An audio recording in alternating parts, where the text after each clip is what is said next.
আসসালামু আলাইকুম, আমি রিমা। আজকে আমি কাঁঠালের পিঠা রেসিপি নিয়ে আসছি। অনেক সুন্দর হয়েছে কাঁঠালের পিঠাটা।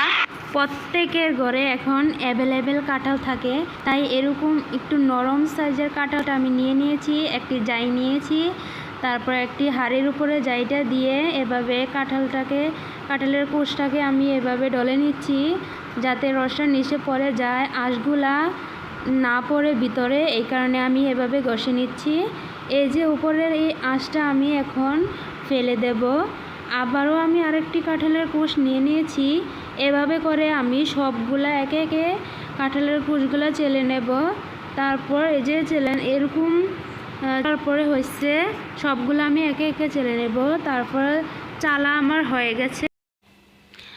পিঠা বানাতে যা যা উপকরণ লাগে আমি প্রথমে নিয়ে নিয়েছি চালের গুঁড়ি। এখন চালের গুঁড়িগুলো দিয়ে দিচ্ছি।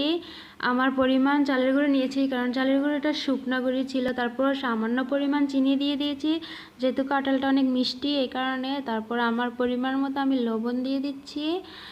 তারপর আমি ছোটা দিয়ে দেবো একটু, যাতে সুন্দর হয়, পিঠাটা অনেক নরম তুলতুলে হয়।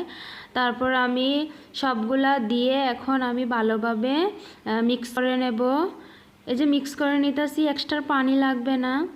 এই যে কাঁঠালের পিঠাটা অনেক মজা এভাবে খেয়ে দেখলে। তারপর আমি মিক্স করে নিচ্ছি সবগুলো একসাথে, ভালো করে মিক্স করে নিচ্ছি হাত দিয়ে।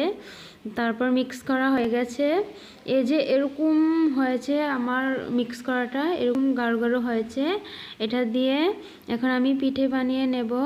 আমি প্রথমে একটি কড়াই বসিয়ে একটি তাওয়া বসিয়ে দিয়েছি। এটার মধ্যে সামান্য পরিমাণ তেল দিয়ে দিয়েছি। তেলটা একটু গরম হয়ে আসলে আমি এই যে কাইটা দিয়ে দেব। এই যে আমি আমার মতো করে বানিয়ে নিচ্ছি। আপনারা চাইলে গুল গুল বানিয়ে নিতে পারেন, তারপর পিঠা বানিয়ে নিতে পারেন বড় বড় করে। আমি এরকম সাইজ করেছি।